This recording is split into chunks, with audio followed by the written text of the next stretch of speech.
¿Qué pasa?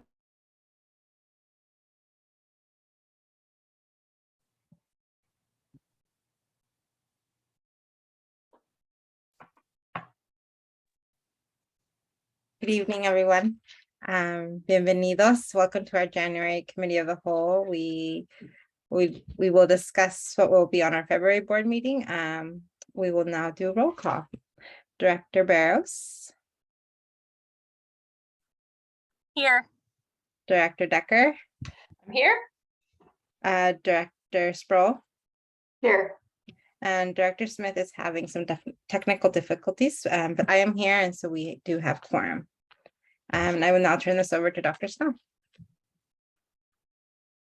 Thank you. Good evening, everyone. I have a short superintendent's report tonight, and then I'll ask Brett and Marilee to help us with some of the preview of the agenda items for February 14th meeting. So I'm going to go ahead and share my screen.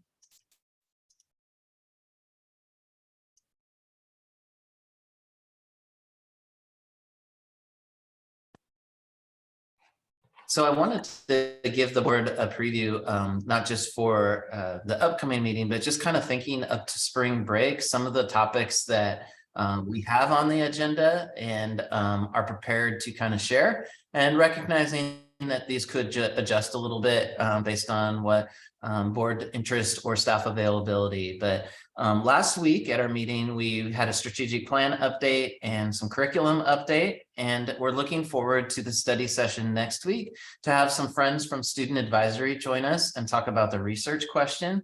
I will give an update on the programs of choice policy. Both Janelle and Marilee will be in another meeting during that time, so I'll just kind of give an update, and I know a couple of board directors are working on that as well, so maybe ask for an update from them. And then we're looking at a multilingual learners update as well. At our regular meeting in February, we are planning on having some student advisory participants in an update, and also some strategic planning update again. And then looking ahead to the study session at the end of the month, it's a really important one. It's our student learning check-in. And so we've had 5 different times in the year that we want to have student learning updates. And so the data team is putting together a draft of that presentation that you should have in the end of January to preview and help inform. And then we'll have that study session. We'll also be talking budget adoption, just from a time standpoint. We'll have the budget committee meeting prior to that, and just publicly kind of starting the process of the annual budget. And then there's a lot of interest in our 2 new elementary schools, and we hope to have some specific information around the enrollment process after the updated policy comes to be, hopefully in earlier at the regular February board meeting. And then looking ahead into March, student advisory again, we are anticipating that highly capable programming report in March to you, some updates on VITA and RBG, and then wrapping up the month with some student learning, another deep dive into that, and PLC update. So lots on the horizon here as we move from winter into spring, and just kind of wanted to give an overview of the board so you kind of know where we're headed. Additionally, we do have our upcoming levy that is on the ballot for February 14th. And so each meeting we've been trying to make sure that stakeholders are aware of resources that they can access. I have linked in the report here today our website on the, there's a levy page on the website. And then on that site, there's actually a really nice 2-minute video that the team put together that just gives an overview of what levy does, why it's a replacement levy. So I'd really encourage the public to, if you have questions about the levy, you're seeing signs around town and you're just wondering, what is it that we're actually voting on? This is a good place to just start. And then if you have any other specific questions, then staff are always available to try to answer those for you. I want to make sure everybody has the most accurate information they can get to make a decision on their ever important ballot. So that's all I have from the superintendent's report tonight. I'm happy to answer any questions about that. And if there aren't any questions, then I'll transition us to the other part of the agenda.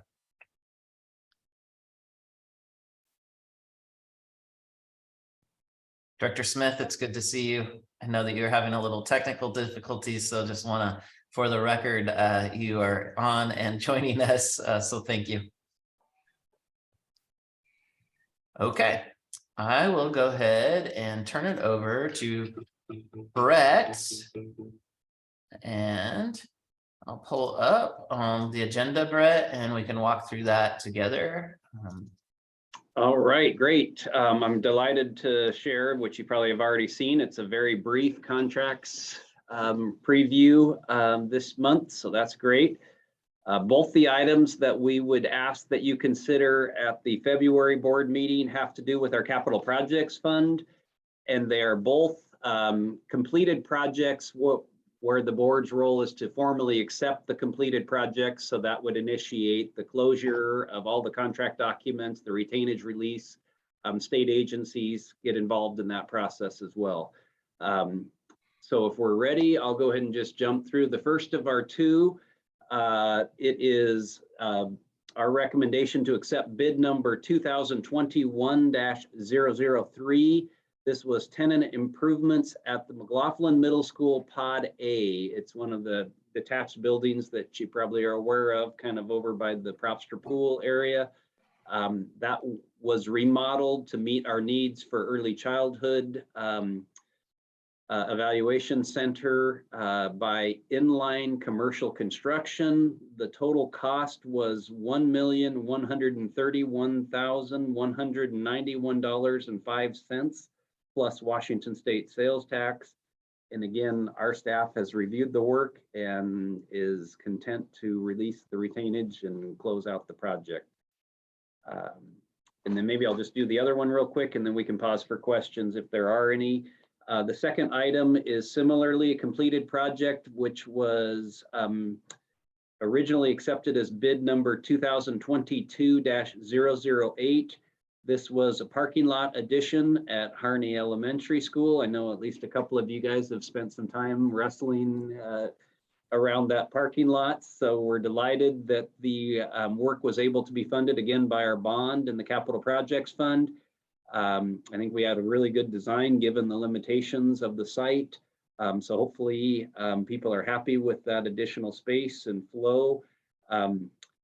That particular project ended up costing $707,771.43 plus Washington State sales tax. And that's all I have, but I'll certainly entertain any questions if there are any.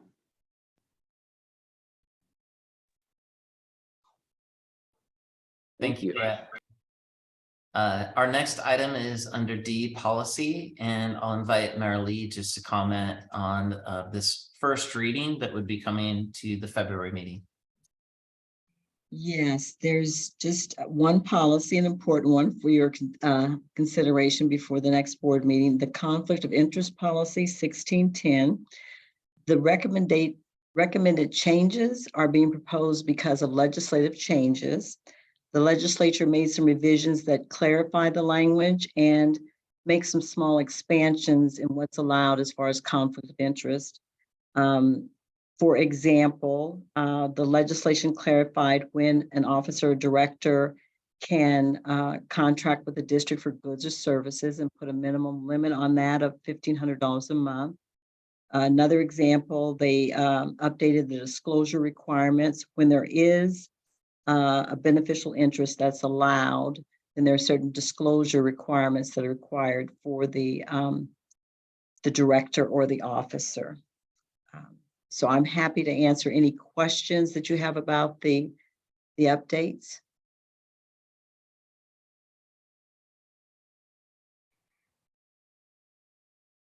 Thank you.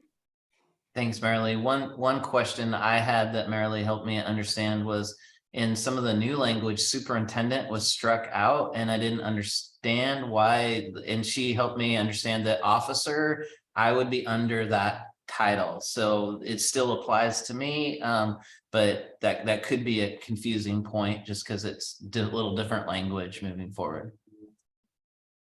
So thank you for your help with that, Marilee. Certainly. Okay. I'll keep us moving then. Under teaching and learning, we have 3 different items that are pretty unique to each other. So the first is some instructional materials, and there's an attachment here with those materials. And it also has a summary of the materials, the audience, and then if there is any potential challenging content that the instructional materials committee saw, they've noted that for you. I will have that in the weekly update to you as well in a Word document like we started previously, so that you can ask any questions that you might have before these are up for consideration in February. The second one is looking to approve a calendar for the 23-24 school year. The calendar largely reflects very similar to this year.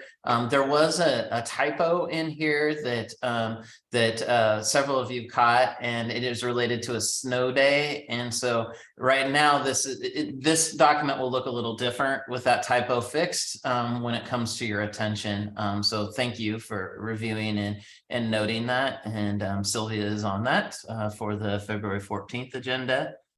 And then the final one is a recommendation for travel. As you know, when we are doing out-of-state travel, try to highlight why, the funding source, who's going, and have that for your consideration as well in February. So happy to answer any questions about any of those 3 items.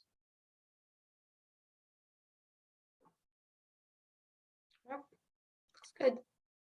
Okay, I will turn it back to you, Director Zavala Ortega, and I'll stop sharing my screen. Does anyone else have any comments or questions? No? Our meeting is now ending, ended at 5:41. Thank you. Thank you.